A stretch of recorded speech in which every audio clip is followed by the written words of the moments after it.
always great, a lot of fun to read. But sometimes, you know, it's pretty bossy. Tells what to do.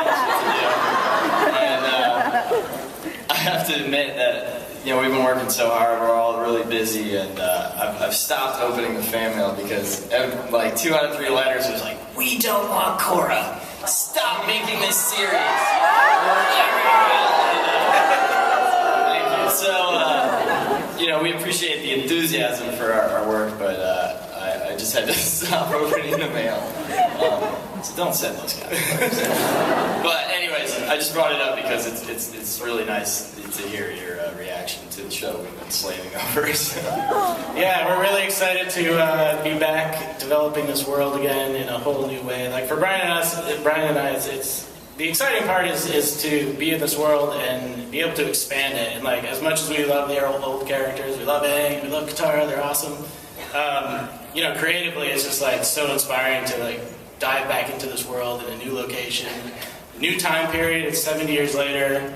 A lot of new themes, dealing with Korra, dealing with airbending, spirituality. So it's really exciting to explore that, and I think you guys will dig it. Yeah. And when we put together the Art of Avatar book, you know, as satisfying as that was, and really nice to tell the story in a really personal way, and look at all the art that we had created.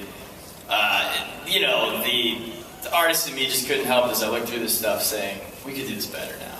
You know, we can make all of this stuff better. So doing a whole new kind of like fresh take in the Avatar world gives us a chance to improve all the art direction and the animation and everything. So that's been the big challenge, and that's why we brought these guys on as the co-exec and the supervising director. And man, Mike and I are just trying to keep up with them. They are, it's just, the first few months were just humiliating. We're trying to like design with these guys, because Joaquin and Ryu were there from the ground up. Roland and Megan, you know, brought us in and said they wanted to do a new series, and gave us pretty much free run what we wanted to do creatively. And but the most important thing was like, we got to get Joaquin and Ryu, or else we can't do this. So these guys sacrificed a lot to come work with us, and we really appreciate it. So.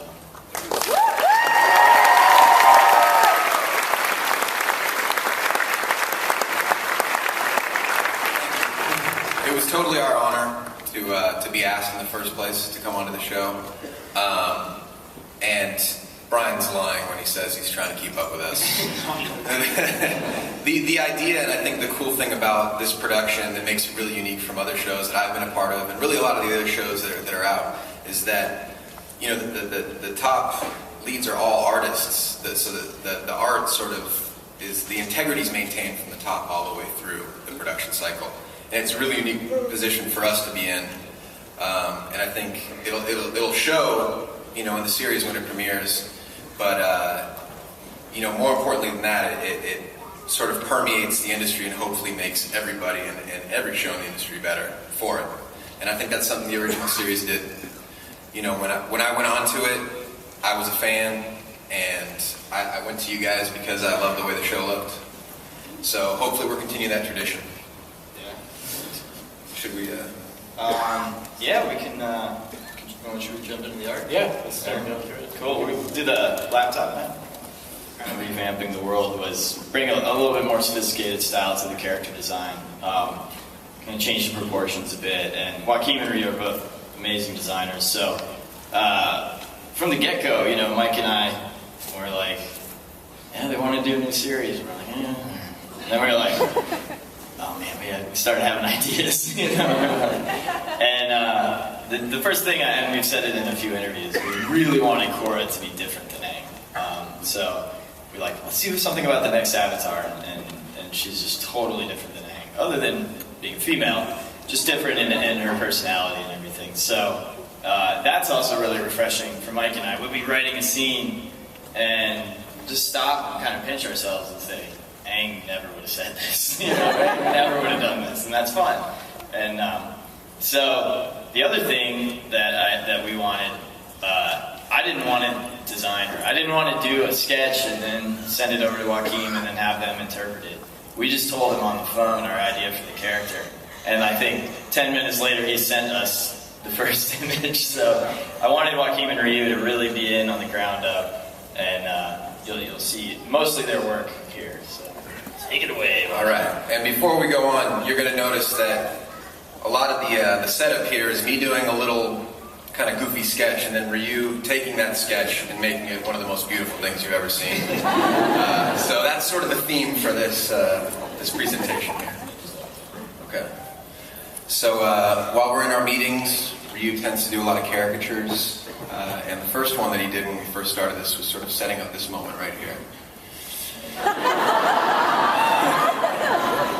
And yeah, I think you got it pretty well. You did a good job. Ryu draws me like really evil. And that's the crew, the art crew. I look like an angry Hank Hill or something.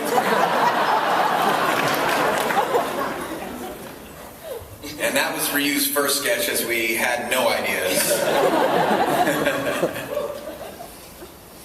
So this was Korra's development, and like Brian said, I think it was that conversation over the phone that sort of led to these series of sketches that you see here. That was my first initial concept of Korra. Brian said she's got to be tough, she's from the Water Tribe. As you can see, her hair is nothing like it is, but the bones of the character are there, the main themes of the character are there. And I think we talked about, we kind of wanted her to look like a snowboarder. You know, like a cool, like, tomboy, kind of tough, athletic, you know. Yeah, the idea was to break the conventions of what, you know, female superheroes, you know, she's tough, she's rugged. That was the second concept, just goofing around, just playing with ideas, trying to get the shapes down and the ideas across, and the attitude as well. And that was, I think, the first basic turn that we did. You'll see her facial style is nothing like the Avatar, you know, universe that you've come to know. And I think initially we were playing with going a little more broad in terms of style. But Ryu, being, you know, a superstar animator and director from Korea, made sure to let us know, you know, not every character can be completely unique looking. There needs to be like a through line that every artist, because there's so many, you know, animators in Korea, so every artist could understand and draw the character a bit more easily. So she looks different here, but again, the idea is there. That's a close-up on her attitude. Yeah, that was the one that we, even though we hadn't necessarily pinned down the style or all like the details, we were like, that's her. Like, that's definitely her spirit. You know, that's her attitude. And then that was Ryu's first turn. You can see she already started taking a lot closer, you know, a turn to a lot closer to the model that you know now as Korra, that's been released in the press art and stuff. Did you have any ideas when you were? Frankly, I had no idea. We were so much busy, so at the time we were so crazy. So It was a crazy time. I don't remember anything. Ryu draws better than all of us in his sleep, so half the stuff he won't remember. I think this was you taking Ryu's design? I had done, underneath you can see kind of a transparent, like a concept thing where, because Korra already water, fire, and earth bends, so, and Ryu was inspired by that drawing and did this overlay, which really helped us get closer to the final model. So these were Ryu's drawings.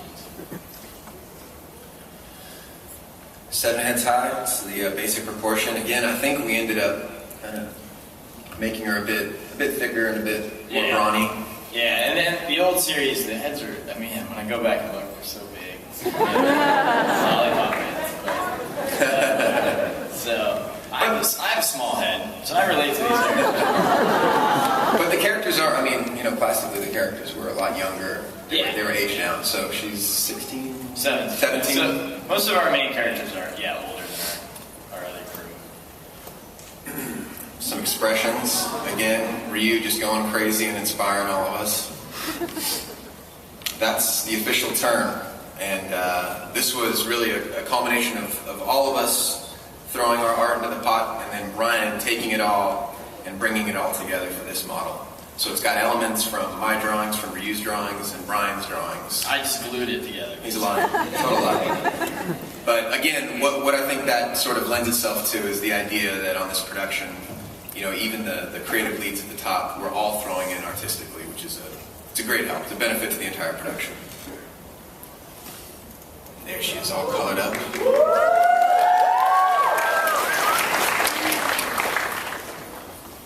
Close up. She's beautiful. This is the one we went with. I love her belly button. That's Ryu. This is what Ryu does all day long. He's crazy.